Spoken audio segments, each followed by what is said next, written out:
السلام عليكم ورحمة الله وبركاته. ازيكم يا اصدقائنا ومتابعينا، عاملين ايه؟ يا رب تكونوا دايما بخير. اتكلمنا الفيديو اللي فات عن مين هو السلطان صلاح الدين الايوبي، وسردنا معاكم سيرته الذاتية وازاي وصل لحكم مصر خلفا لعمه اسد الدين شريكون، ووقفنا عند تأسيسه للدولة الايوبية. وهسيب لكم ان شاء الله رابط الحلقة تحت في صندوق الوصف. اما في حلقة النهاردة هنكمل كلامنا عن الملك الناصر ابو المظفر التي لا تذكر فلسطين والقدس إلا ويذكر معه صلاح الدين الأيوبي مؤسس الدولة الأيوبية.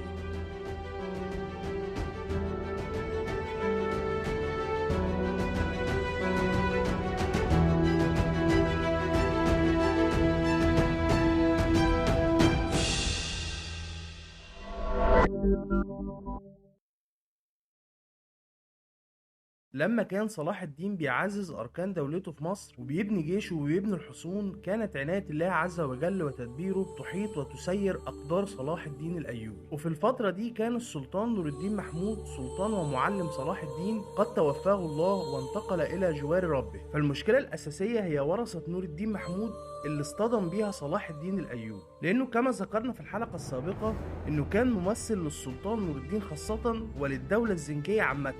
فبدأ الأمراء الزنكيين في مدينة الموصل وحلب ودمشق وغيرها من المناطق التي تحت حكم الدولة الزنكية في التنازع حول إرث نور الدين محمود، لأن السلطان نور الدين محمود ترك ابنه ووارثه الصالح إسماعيل صبيا صغيرا لا يصلح للحكم ولا للسياسة. فبدأ الأمراء في الصراعات السياسية والتحالفات المضادة للوصول للحكم، تاركين ومتناسين حلم ومشروع نور الدين محمود وقبل والده عماد الدين زنكي في تحرير بيت المقدس ولم شمل المسلمين والجهاد ضد الصليبيين. فللأسف عند الموت يتحول التاريخ وتتغير أقدار الرجال. ولما وصل خبر الوفاة لصلاح الدين حزن حزنا شديدا، فقد ذهب المعلم فجأة للقاء ربه وبقي التلميذ المحب وحيدا وحزينا. لكن الوفاء بالعهد وتنفيذ الحلم والمشروع يتطلب أكثر من الحزن وأغلى من الدموع.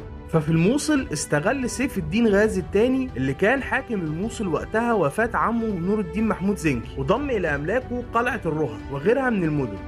أما في حلب سيطر شمس الدين علي ابن الداية على قلعة حلب بوصفها مركز الدولة الزنكية، وأعلن نفسه واصيا على الصالح إسماعيل ابن نور الدين. وفي دمشق لما عرف شمس الدين محمود ابن المقدم أحد أمراء الدولة الزنكية اللي عمله شمس الدين ابن الداية، تحفظ على شخص الملك الصالح إسماعيل في دمشق وتحصن بها، فانقسمت الدولة الزنكية إلى دويلات في الموصل وحلب ودمشق، وأصبحت مصر معزولة عنهم تماما. فكان صلاح الدين مقر في قرارات نفسه انه الاحق بميراث السلطان نور الدين محمود. فكان مهم بالنسبه ليه تعزيز الجبهه الاسلاميه لسبب بسيط قوي، ان بعض امراء نور الدين محمود ممكن يتحالف مع الصليبيين نظير وصولهم للحكم، حتى لو كانت ثمن التحالف مع الاعداء ضد صلاح الدين والجبهه الاسلاميه اللي كان بيحاول انه يبنيها. فكتب صلاح الدين ليهم رسالة بيقول فيها: لو كان سيدي نور الدين رحمه الله قد رأى فيكم من هو أجدر مني بثقته، أفما كان أسند إليه حكم مصر التي هي أهم ولاياته. تأكدوا أنه لو لم يعاجل القضاء نور الدين لعهد إلي بتأديب ابنه ورعايته، فما لي أراكم تتصرفون وكأنكم وحدكم وتسعون لإبعادي،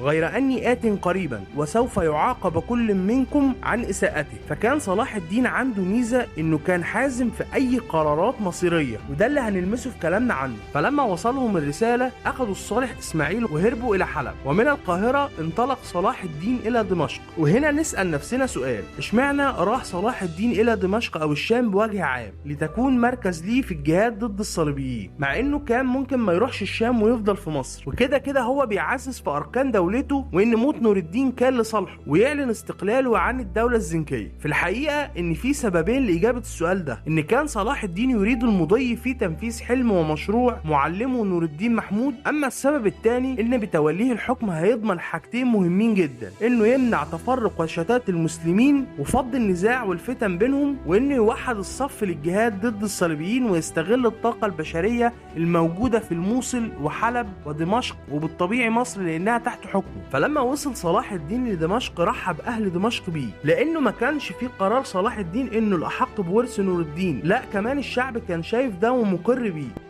وفي نفس توقيت موت نور الدين مات برضو الملك عمور الأول حاكم مملكة بيت المقدس وقتها، وتولى مكانه بلدوين الرابع الحكم. ونفس النزاع اللي حصل من الأمراء الزنكيين كان في صراع من الأمراء الصليبيين في التنازع على وصاية الملك، لأنه كان برضو صغير في السن ولا يصلح للسياسة. وكان موت عمور الأول برضو في صالح صلاح الدين الأيوبي، لأنه كان قوي عسكريا، فكان هيستفاد ويستغل نزاع المسلمين على الحكم زي ما كان عاوز يستفيد من نزاع وزراء الدولة الفاطمية زي ما ذكرنا في الحلقة اللي فاتت. وبالعكس تماما بقى بلدوين الرابع ذو الطبيعة الدفاعية عسكريا. فكان الصراع الصليبي بين اتنين من الأمراء الصليبيين، وهما الكونت جي دورازيان وريمون دي شاتيون كونت طرابلس وابن عم بلدوين الرابع اللي فاز بالوصاية عليه. وفي ظل الصراعات اللي كان فيها صلاح الدين مع الأمراء الزنكيين عقد هدنة مع رينال أو أرناط بالتسمية العربية، لأنه أدرك إنه قبل فتح بيت المقدس لازم يرتب البيت من الداخل الأول وينهي الصراعات والمشاكل بين المسلمين ويوحدهم في صف واحد. وكان الهدنة وقتها مدتها 10 سنين و10 أشهر و10 أيام كما جرت العادة، وتنص الهدنة على السلام التام. وبدأ صلاح الدين في ترتيب البيت من الداخل فعلا، وده ما كانش حاجة هينة أو سهلة، لدرجة إنه خاض معارك مع الأمراء المتنازعين والمتنافرين لمدة تصل إلى 33 شهر، في حين إن معاركه مع الصليبيين كان مدتها 13 شهر فقط. وتفسير ده ان ابناء نور الدين واخواته رفضوا الانضمام الى جبهة صلاح الدين، فكان عليه انه يبذل جهد ووقت